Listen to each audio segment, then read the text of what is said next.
don't know anything about gun. Okay. Well, going to let you know that we're working a murder. That the same type of weapon was used in. I told you. Tell me a fucking again, Brandon. Tell me again. Something, these voices was telling me just to do it. And I know it wasn't me, but I did it. On a quiet Monday evening, Ida Mae stepped out of her modest home on Winship Street. Mist hung in the air, the nearby cemetery casting shadows. She never knew this would be her final walk. 911, where's your emergency? Hello, yes, ma'am. I was passing through Winship Street, and I seen a guy laying in the middle of the road next to with an umbrella. Do you know if this was a white male or a black male? It's a black male, and he was just laying in the middle of the street. But like I said, it's very dark out here, because it's like right here by a cemetery. So I didn't want to stop. Yeah, it's gonna be gunshot wounds. I haven't opened her jacket yet. Looks like there may be one to the leg. That's where the blood is. There's several shell casings. Looks like there's one to the leg. There's several shell casings. Yeah, it's gonna be a female. There was something happened tonight. Okay. What's going on with that? And unfortunately, Ida has passed away. Indeed. Yes, she is. Somebody killed Ida? Yes, it was not. She died of natural causes. Someone has actually taken her life. Alright. Well, we're not for sure yet. We've got waiting on the autopsy stuff to be done, but that's why I'm trying to hunt you down and speak with you and see what maybe you can give me. That might could help me find out who did it. Dang. Have you ever heard of the name Daryl Coleman? You've never heard of the name Daryl Coleman? I don't even know. A gunshot shattered the silence. When police arrived, Ida lay motionless on the road, a fatal wound in her chest. Shell casings scattered across the scene revealed intent, not some random robbery gone wrong. Coleman? Yeah. I'm going to get a girl. I'm going to get her girl. The sheriff will talk to you real quick. Can you hop up? Set up that phone real quick. You know why you're down here? I got an idea, maybe about Ida. Yeah, that's what I want to talk to you about. How long y'all been seeing each other? I met about a month ago. How'd y'all meet? I met her about my period kind of about a little season. Yeah. I was just talking to my one friend that she came by, we talked a little bit, and she went on down the road, and I finished talking to my friend, and I went another way, but I bumped into her later on, and we just, started a conversation, started talking, and she invited me over, so we started talking, trying to get to know each other. During the interrogation, Coleman admitted to knowing Ida Mae Ford for about a month. He revealed that he had visited her residence and spent a few nights there. When questioned about his whereabouts the night of the murder, Coleman had the perfect answer ready. Coleman further explained his whereabouts that evening, claiming that he watched the game with his mother before walking over to a friend's house, a friend who was nicknamed Squirrel and lived on Travis Boulevard. To verify his alibi, investigators reached out to both his mother and Squirrel, who both confirmed Coleman's account. Speaking with people that knew Ida, I guess at one time that she had a drug problem. Mm-hmm. You familiar with that? No. She told me she didn't like drugs and stuff. She never told you that she had at one time had been involved in drugs? Nah. Okay. I guess that might have been a talk for the future or something. Mm-hmm. But, nah. No, that really doesn't have any bearing on this or whatever. Do you have any issues there on drugs? And if you do, you do. Yeah. What kind of problems you got? I know they do the smoke some.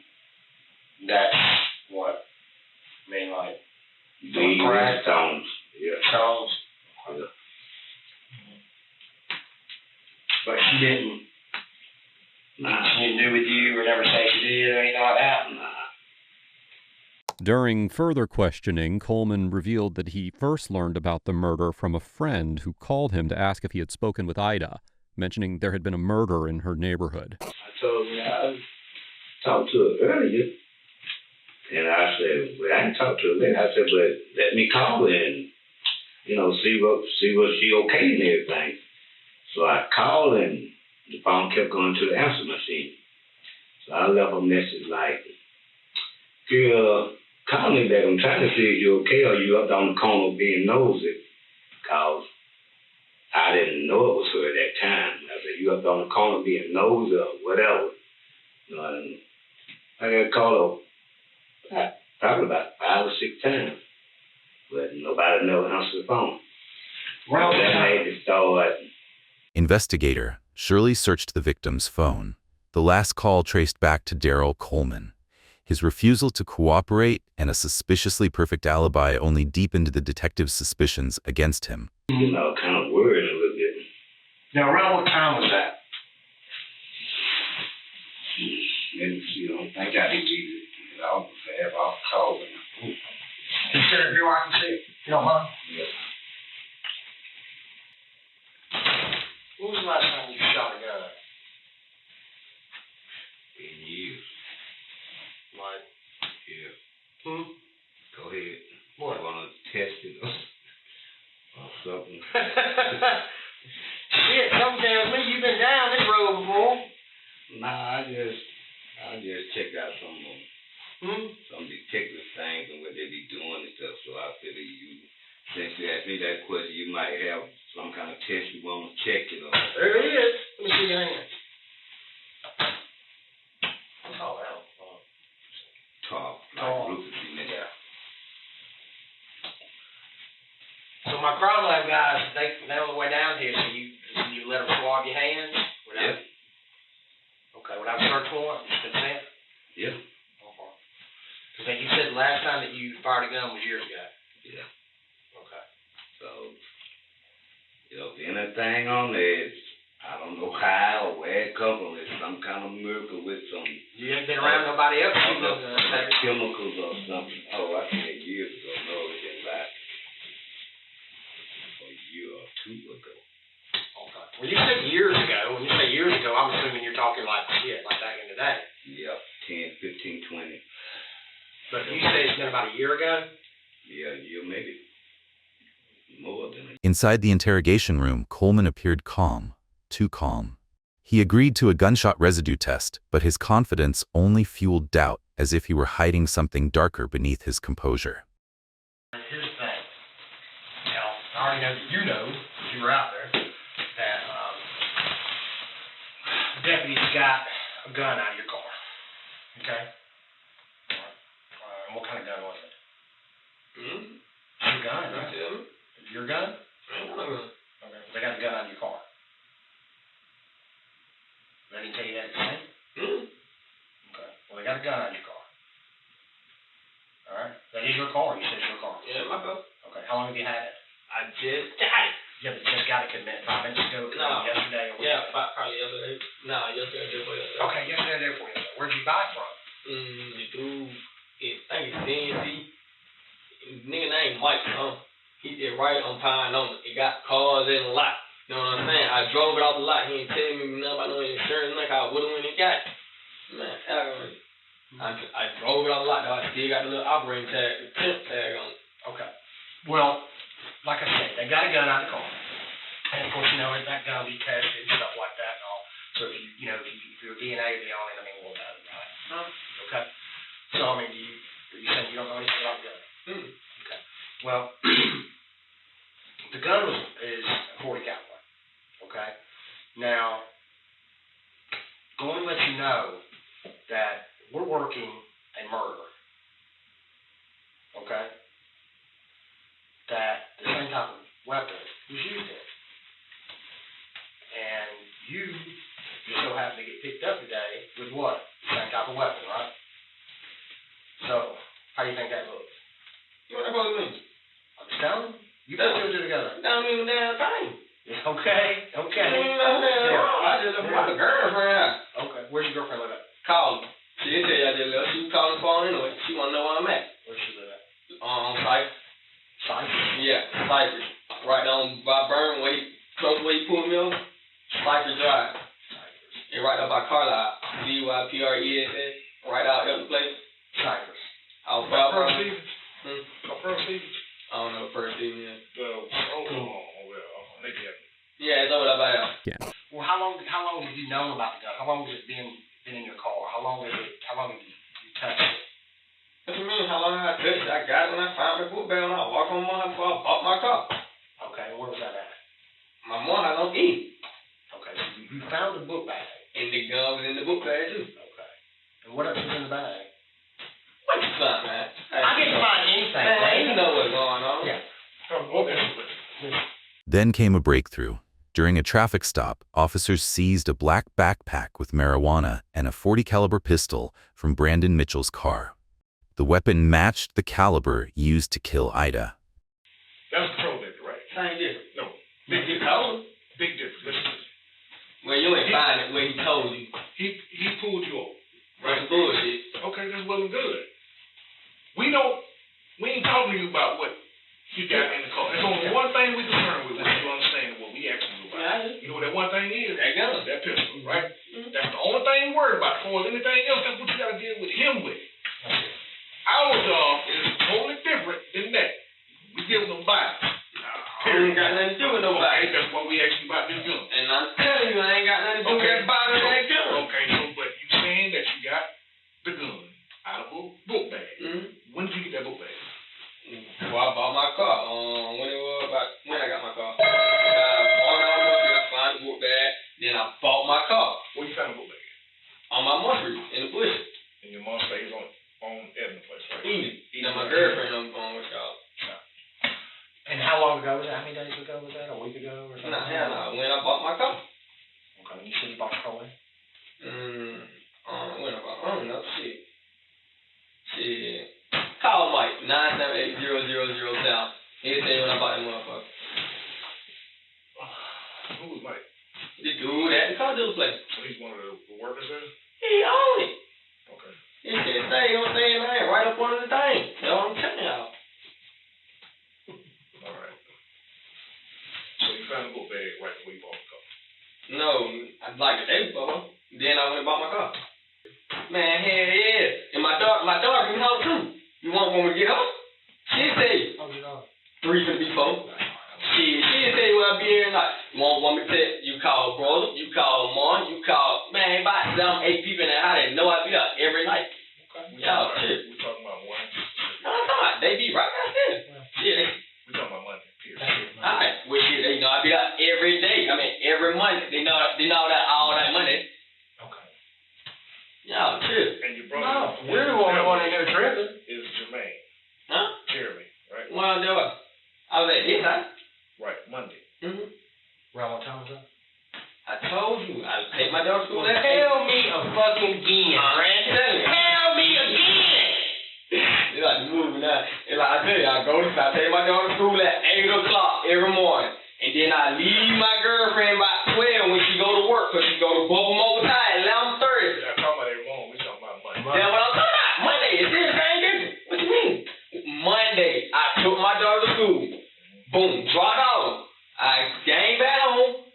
I got there about 8:30, 9 o'clock. I laid down, left about 11:30. When my girlfriend went to Bubble Mobile Tire, then I went to G-Man house. What I'm telling you about.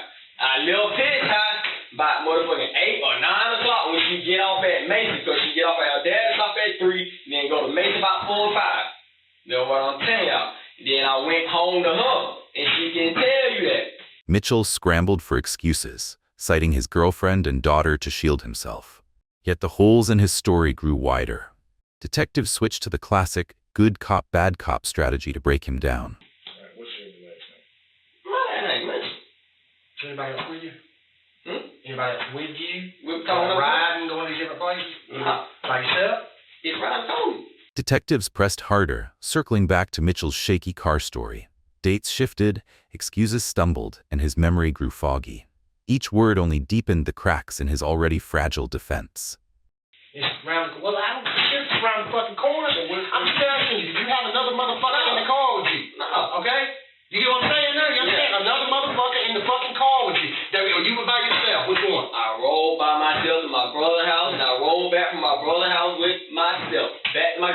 What's your One. phone number? 972-26-1. And his address is? I live down English Ave. So, when you left there to go to your girlfriend's house on Cypress, did you walk on English Ave? No purpose. How'd you get there? I drove back through Roy, where he did pull me over. What you was driving? My car. Okay, what you just said, you got the car about 2 days ago. I told you I can't remember when I bought my car. Call Mike. He'll tell you, I told you call Mike. He'll tell you when I bought $2,500. 2006 Prime Vic. You can't remember when you bought your car. No.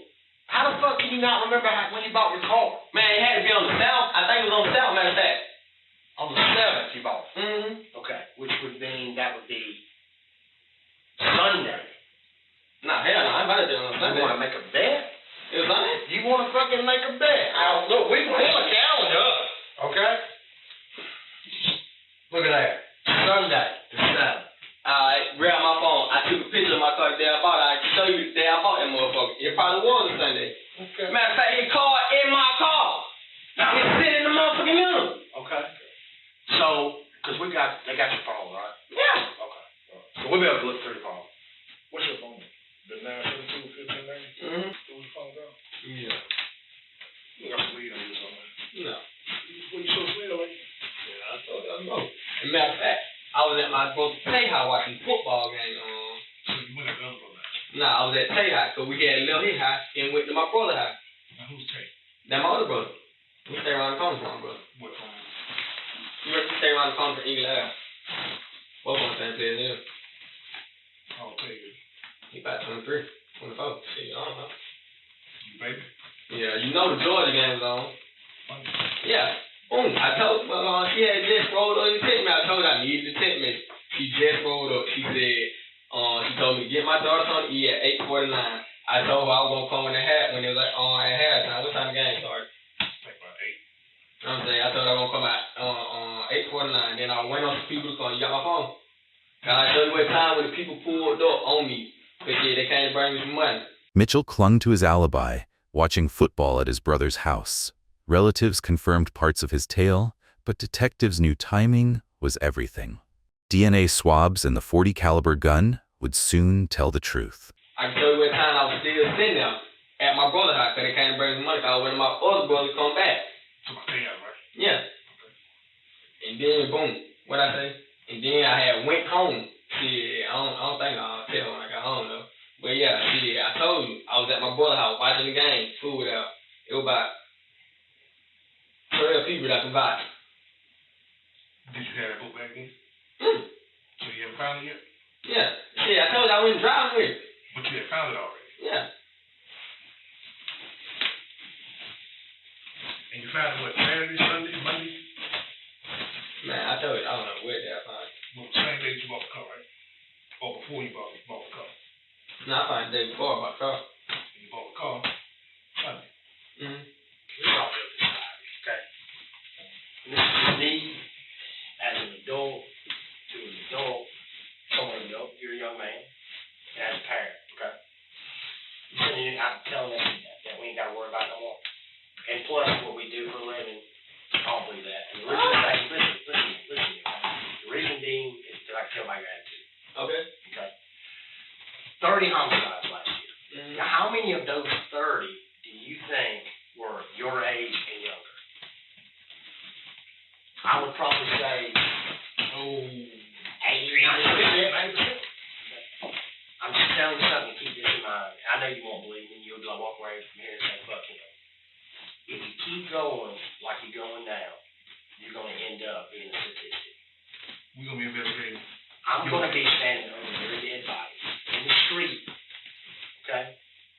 And then what'll happen is we'll bring someone down here and we're going to like you. act just like you are, okay? You graduated high school, right? Yeah. Okay, you got your diploma? Mm-hmm. Okay. You need to focus on doing more than that and moving forward and doing something better for you and your community. Don't be like the rest of them out here. You hear me, Brandon? Be different. Okay? Hours passed, the room thick with tension. Mitchell heard a chilling warning. Young men like him too often end up statistics. Yet behind this lecture, detectives still lacked a motive, and the case grew colder. Then a twist broke the silence. Quentin Sanders confessed, waiting for Ida Mae, exchanging a few words, then pulling the trigger. In 2018, he was charged, and by 2022 sentenced to life, her stolen light forever mourned. Ida Mae Ford, a grandmother, a mother, and a cherished member of her community, had her life stolen in an instant by the cold hands of Quentin Sanders. The killer was ultimately charged with multiple serious crimes: murder, aggravated assault, armed robbery, and carjacking. With a life sentence and no chance of parole, he will spend the rest of his days behind bars. This story raises a painful truth. Sometimes a single moment of violence can erase the light of an entire family, an entire community. But the question remains, does a life sentence truly bring justice for Ida and her loved ones? Or should the ultimate punishment, the death penalty, have been considered? What do you think?